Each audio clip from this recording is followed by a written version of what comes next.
آدم علیہ السلام کے دو فرزند حابیل اور قابیل، تو ان کا آپس میں الجھاؤ ہو گیا، تو اس نے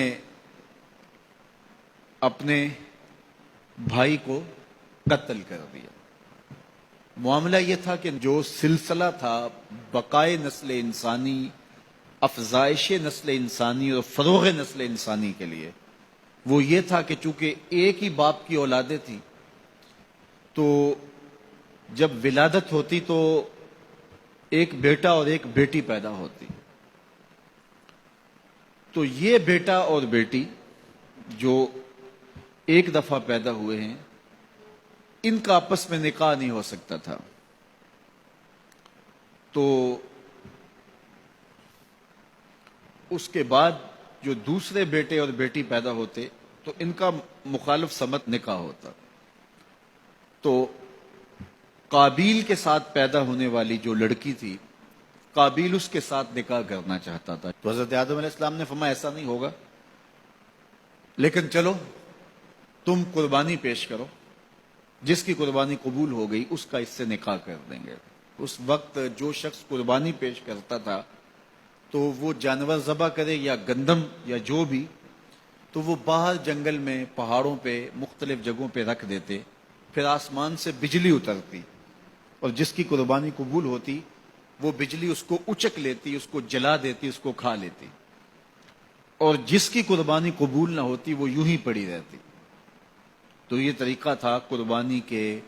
قبول ہونے کا۔ اس امت کے لیے اللہ تعالیٰ نے اس عمل کو اور اس امر کو پوشیدہ رکھا کہ قربانی قبول ہوئی ہے یا نہیں ہوئی۔ جس کی قبول ہوئی ہے تو وہ بھی ڈرتا ہے پتہ نہیں قبول ہوئی ہے یا کہ نہیں، اور جس کی نہیں قبول ہوئی وہ بھی لوگوں کے سامنے رسوا نہیں ہوتا، وہ اس کے نامہ اعمال میں درج کر دیا جاتا ہے لیکن وہ رسوا نہیں ہوتا۔ اور دوسری بات کہ ہم خود ذبح کر کے خود کھا لیتے ہیں، یہ عجیب ماجرا ہے کہ بروز عید قرباں وہی ذبح بھی کرے ہے وہی لے ثواب الٹا۔ خود ذبح کر کے خود کھایا، اس کی کھال بھی اپنے مصرف میں لے کر آئے اور ثواب بھی خود کمایا۔ یہ اللہ نے اس امت پر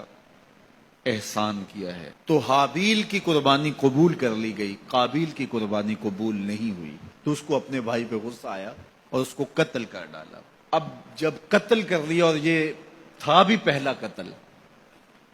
اور انسان کو نہیں پتا تھا کہ اب اس کا کیا کیا جائے، تو وہ اپنے بھائی کی لاش اپنے کندھوں پہ اٹھا کے گھومتا رہا، اب اس کا کروں کیا؟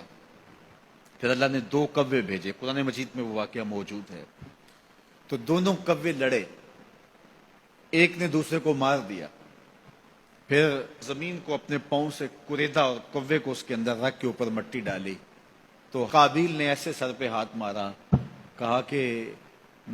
یہ کوا جو ہے یہ تو میرے سمجھدار نکلا اور میں نہ جان سکا اور یہ جانتا ہے، تو پھر اپنے بھائی کی لاش کو دفن کیا۔ اب سب سے پہلا قتل اور سب سے پہلی موت جو روئے زمین پہ ہوئی وہ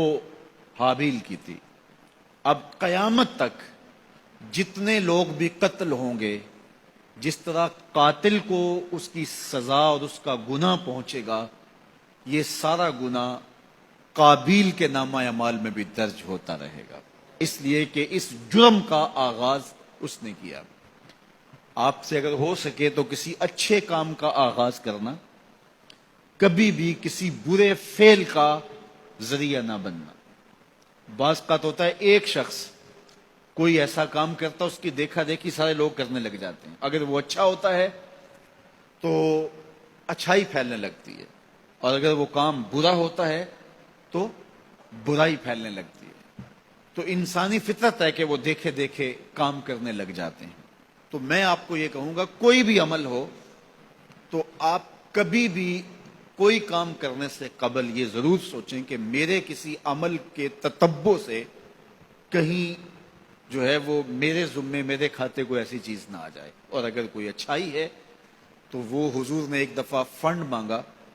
تو ایک شخص نے کھڑے ہو کر کے کچھ پیش کیا، تو اس کے دیکھا دیکھی باقی لوگ بھی شامل ہو گئے۔ تو حضور نے اس وقت فرمایا تھا، تاریخ ساز جملہ، من سنہ فی الاسلام سنتن حسنتن فلہ اجرہا،